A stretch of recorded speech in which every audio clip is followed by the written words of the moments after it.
Waaqayyoon hundumaa danda'u bakka jiru hundumaatti nu eegee iddoo kanaan nu ga'eerra. Akkam jirtu maatii yuutuubii afaan Oromoo gospel preaching kan taatan hundumtinuu bakka jirtan, mana jirtan, biyya jirtan hundumaatti ayyaanni Waaqayyoo isin haa qaqqabu jedha. Guyyaa har'aa sagalee Waaqayyoo keessaa sinis anaanis gargaara kan jedhee filadhee tokko isinii qabadhee taniin dhufeen jira jechaadha. Kanaafuu gaamma dhumaatti akkasiin na hordoftan nan amana. Kanaafuu ergaa sagalee Waaqayyoo dhaggeeffatamee hin quufamne hin nuffamne kana fudhannee ittiin fayyuudhaaf namoonni viidiyoo kana dhaggeeffattan mana jirtan keessanitti tarii qobaas jirtu yoo ta'e, namoota faana jirtus yoo ta'e, hiriyoota keessa wajjin jirtus yoo ta'e baay'ee isin gargaara. Kun jireenya lafaa keessattis jireenya Waaqaa keessattis kan nama gargaaru waan ta'eef viidiyoo kana otoo qalbiidhaan na dhaggeeffattanii baay'ee gaariidha. Kana adaraa isiniin jechuun barbaada. Har'uma warri gara viidiyoo kanaatti dhuftan immoo viidiyoo kana guyyaa guyyaatti haaraa kan isinii gadhiifnullee argachuudhaaf subscribe gochuudhaan maatii yuutuubii kana akka taatan kabajaan ani isin gaafadha. Kanaafuu mata dureen keenya har'aa kun maalidha kan jedhudha. Mata dureen har'aa ogummaa barbaaduu jedha. Yookiin xibabiin mafallaqedha. Sagaleen Waaqayyoo ogummaa akkamitti fudhata? Maayinni ogummaa jechuun kun? Ogummaa yeroo jennu tarii waa hojjechuu, waa beekuu jennee fudhachuu dandeenya. Ogummaan barumsaan kan arganne ta'uu danda'a. Shaakalliidhaan kan arganne ta'uu danda'a. Akkasumas immoo namarraatii barree dhageenyee kan waa fudhanne yookiis namarraatii kan waraabbanne ta'uu ni danda'a. Akkasitti hubannoo irra ta'uu danda'a jechuudha gammaatti. Garuu wangeelli maal jedha ogummaa kan jedhudha. Wangeelli kallattii adda addaatiin ogummaa kana ibsa. Kanaafuu ogummaa kana jechuun mata duree kana yeroo isinii dhiyeessu jechuudha. Dursa kan nuti har'a asirratti ilaallu ogummaa jechuun maali? Wangeelli waa'ee ogummaa maal jedha laata? Namni ogeessa jedhamu nama akkamiiti? Ogeessa ta'uu barbaaddaa ati immoo? Namarraa baruu otoo hin taane waa'ee ogummaa jecha isaa beekuu qofa otoo hin taane atoo ogeessa ta'uu barbaanna. Ogeessa ta'uu barbaaddu taanaan kanaafuu egaa ani isin gaafadhu viidiyoo kana hanga dhumaatti dhaggeeffachuudha. Warri har'uma argitan immoo laayik gochuu, sabskiraayib gochuudhaan maatii taatanii gara fuuldaatti illee wanta haaraa isin qaqqabu argachuu ni dandeessu jechuudha. Kanaafuu wangeela irraatii kan hin dubbatu maayinni? Ogummaan karaarra dhaabbattee sagalee ishee fudhattee iyyiti. Yaa namoota ani isin nan waama, sagalee koos ilmaan namaa nan dhaggeessisa. Fakkeenya boqonnaa 8 lakkoofsa 3 hanga 4tti. Yaa namoota ani isin nan waama, sagalee koos ilmaan namaa nan dhageessisa. Ana dhaggeeffadhaa, ogummaa fudhaa. Ogummaadhaan ati obboleettii kooti jedhi, hubannaadhaanis ati aantii kooti jedhi, aantaa koo, fira koo, lammii kooti jedhi ofitti qabi. Firrii ani kan keeti ati kan kooti namaan jedhu bara kana hin jiru. Namni hundumtinuu uumamaanis amalli isaa ofittummaa qaba waan ta'eef mataa isaa jaallata. Abeeliif Qaayil irraa ka'e. Qaayil mataa isaa waan jaallatuuf obboleessi isaa akka isa caaluu hin barbaanne Abeeliin ajjeese. Kun ofittummaa agarsiisa. Bara ammaa kana as koottu ani lammii kooti kan jedhu hin jiru. Bara ammaatu hin taane bara duriis jechuudha. Garuu ogummaan fira na godhu, lammii na godhu, ofitti na waami, na ammadhu, morma kee jalatti na kudhaammadhu jechaa jirti ogummaan jechuudha. Ogummaa argachuu fi ogummaa konkolaataa oofuu barachuuf maallaqa guddaa baasuu dandeenya. Ogummaa namoota ittiin yaalan doktara taanee mana yaalaa keessatti nama tajaajiluudhaa fi waggaa 20 waggaa 30 shaakaluu yookiis barachuu ni dandeenya. Xiyyaara oofuuf waggaa hedduu barachuu ni dandeenya. Garuu ogummaan Waaqayyo biraatii namaaf kennamu kan mana barumsaa nama geessu miti. Eessallee nama geessu. Asuma teessee laphee kee Waaqayyoof banuudha.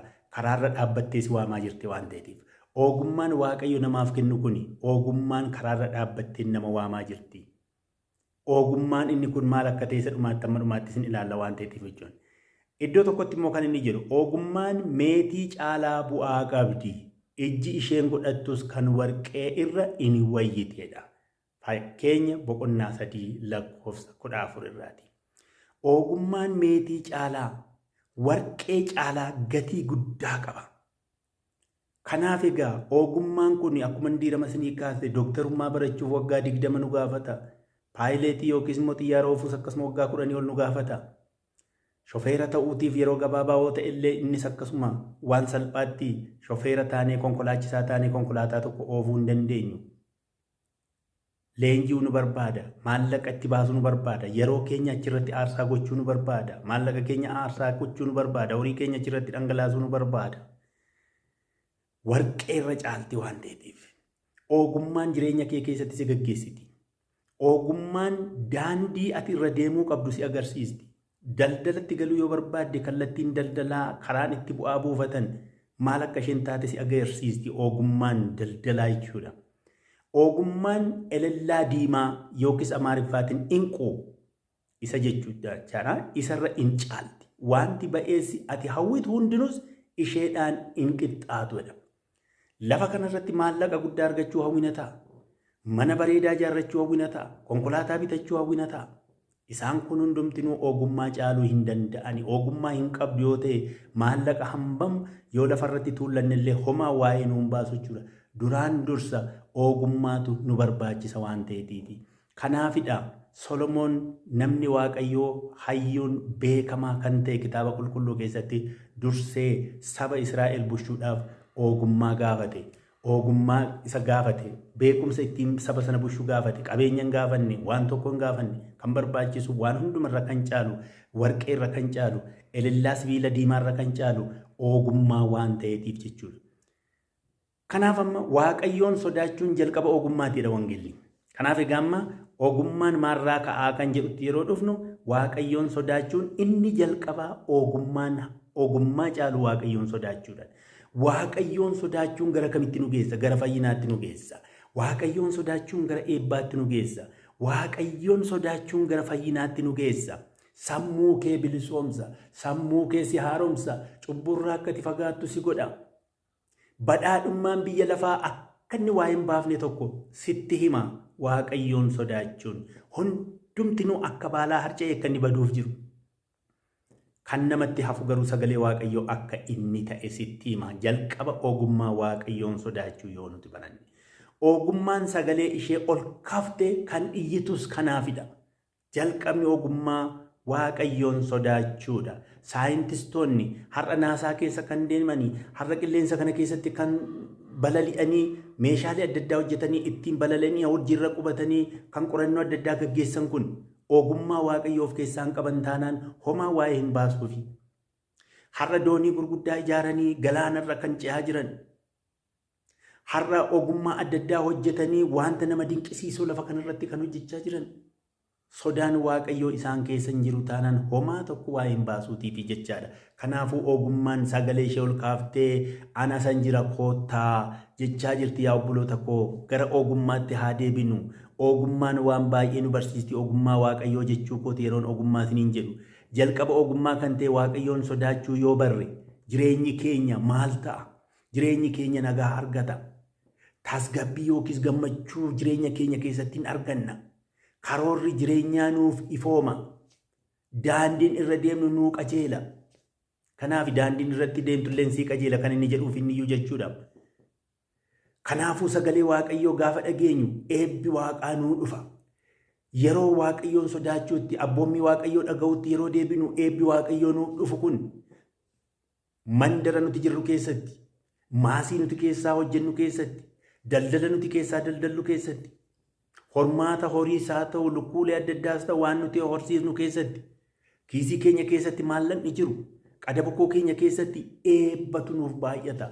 Macaafa keessa deebii boqonnaa 28 lakkoofsa 1 hanga 8tti dubbifachuu ni dandeessu. Eebbatu nu hordofa jechuudha. Kun immoo maarraa madda ogummaa jalqabaa isa ta'e waaqayyoon sodaachuu yoo nuti barreedha jechuudha. Waaqayyoon sodaachuun hin jiru taanaan safuu hin beeknu, aadaa hin beeknu, hangafaa fi quxisuu adda baafne hin beeknu, firaa falagaa adda baafne hin beeknu, lammii keenya hin beeknu. Sammuu isaan namaa nurraa fuudheetu san sa'aa nutti kenna abaarsi waaqayyoo jechuudha.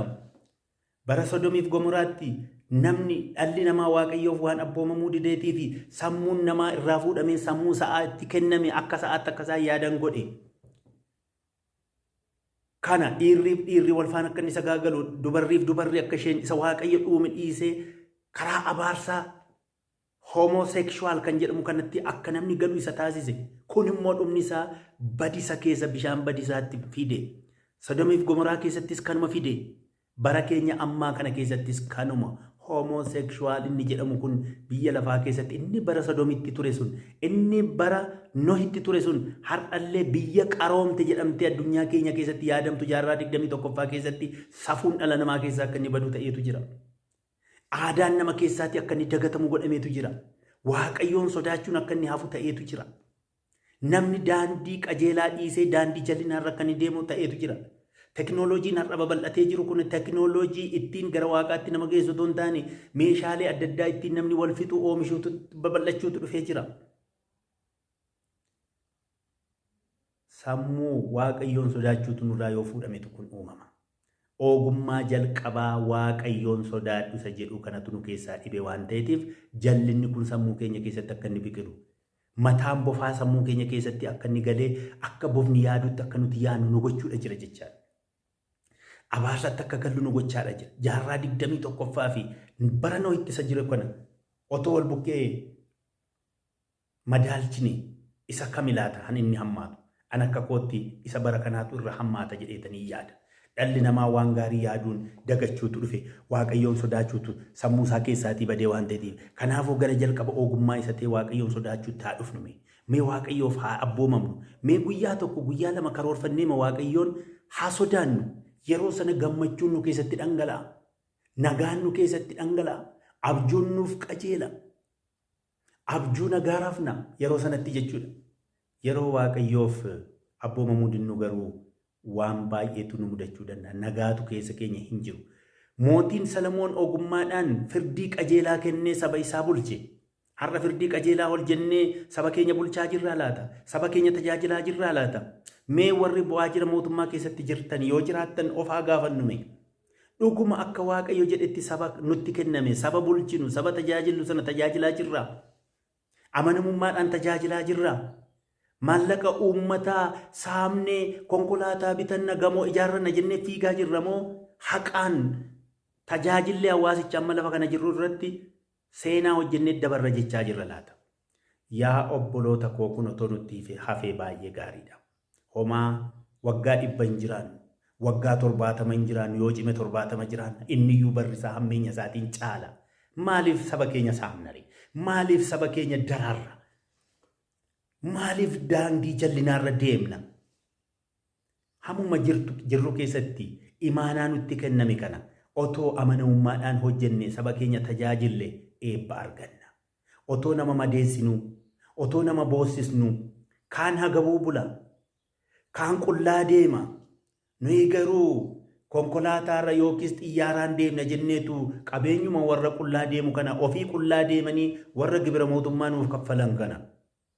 Ofii beela'anii gibira mootummaa warra nuuf kaffalan kana. Gibira mootummaa irraa arganna waan taaneetiif. Maaliif hiraarsina? Waaqayyoon amananna yoo taane kun nutti haafu. Ogummaa bitachuu qabna. Ogummaa ittiin qajeelummaadhaan amanummaatiin saba keenya tajaajilu, waldaa keenya tajaajilu. Ogummaa akkasii waaqayyoon naaf kenni jennee waaqayyoon kadhachuu qabna obboloota ko. Solomoon waaqayyoon sodaachuu waan beekeef ogummaan isaaf kenname. Saa'ol waaqayyoof abboomamu waan dideef ogummaan isarraa fudhatame. Sodaan waaqayyo isa keessa jiru. Waan waaqayyo isa ajaje raawwachuu waan dideef rakkinatti gale. Dhumarratti billaadhaan akka mormi isaa citu godhame. Bifa suukkanneessaatiin harka diinaatti akka inni kufu godhame. Waldaa tajaajilu keessatti, waajjira tajaajilu keessatti, biyya tajaajilu keessatti, ganda tajaajilu keessatti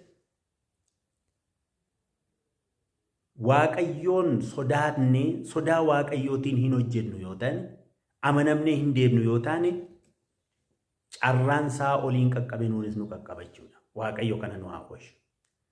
Daawit nama waaqayyo duratti cubbuu isaaf gaabbe, booyee gaabbe, hanga dhumaatti waaqayyo nama akka garaa godhee Daawitiin eebbise.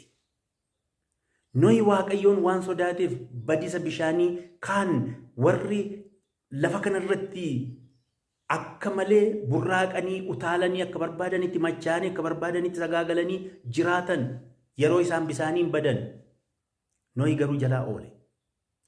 Ammas bidiruun Nohi nutti kennamee jira. Bidiruun Nohi kan nuti ittiin bishaan badisaa jalaatii oollu Kiristoositti amanuu, sodaa waaqayyoo, abboommii waaqayyoo eeguudha. Bishaan badisaa jalaa ooluuf akka Nohi sodaa waaqayyoo kan qabu ogummaa sana bitachuudha qabna. Ogummaa sodaa waaqayyoo yoo qabaanne obboleessa wajjin walii galuu dandeenya. Obboleettii wajjin walii galuu dandeenya. Nagaa wajjin jiraachuu dandeenya. Ollaa jirru keessatti nagaadhaan jiraachuu dandeenya. Biyya jiraannu keessatti nagaadhaan jiraachuu ni dandeenya. Nagaa koo siniifan kenna jedheera waan ta'eef. Nagaa nuuf kenna waaqayyo ofii isaatiin. Nagaa waaqayyo kennu kan biyya lafaa kun kennitu caalaa iddoo guddaa qaba waan ta'eef isa kana qabaachuu qabna. Ammas bidiruu badisaa jalaa ittiin oolan kan bara dhumaa kana akka Nohi ta'ee jalaa ooluuf ogummichi harka keenya galfachuudhaaf hangam qophoofnee jirra laata? Isa kana gaaffii nuti ani isin gaafachuu barbaadu jechuudha. Kanaafuu ergaa koo guyyaa har'aa kana gara xumuraatti fideetaniin jira yaa obboloota koo. Waa hubachuu qabna, hubachiisa. Durboota 10 keessaa 5 gowwoota, 5 immoo ogeessota yookiin abshaalota turanii jedha. Warri ogeessonni boba'aa qopheeffatanii ture. Warri gowwoonni garuu qophii ittiin dhirsa mishirroo hin dhufa jedhamee dubbatame kana qophaanii eeggachuufuu yaaduma isaanii keessayyuu hin jiru ture. Isaan kanarraa maal baranna nuti? Gaaffii isaa hundumaa isiniif anniisa. Durboota gowwoota sana warra boba'aa hin qopheeffatiin akkasumatti dagatanii warra rafan sana ta'uu nu haa oolchu. Warra abshaalota, warra dhirsa misirroo eeggatan, warra boba'aa isaanii guuttatanii misirroon yeroo kam akka inni dhufullee hin beekani. Sa'aatii barbaade yoo haa dhufu waan isaan irraa eegamu guuttatanii warra eeggatan, warra abshaalota keessaa tokko akka taanuuf gooftaan nu haa gargaaru. Waaqayyo isin haa eebbisuun jedha. Ammallee irra deebi'ee viidiyoo kana harma warri argitan sabiskiraayib gochuudhaan maatii yuutuubii kana akka taatan guyyaa guyyaatti ergaa isiniif darbu akka isin bira hin dabarreef maamila keenya maatii keenya akka taatan kabajaanan isin gaafadhaa. Kadhannaa keenyaan walaa yaadannu. Gooftaan isin haa eebbisu hanga dhumaatti. Ogummaan barbaachisaa akka inni ta'e beeknee waaqayyoon kadhannee ammumaa kaanee itti haa qophoofnu isiniin jedha. Ergaan koo guddaa galatoomaa nagaan nuuf tura.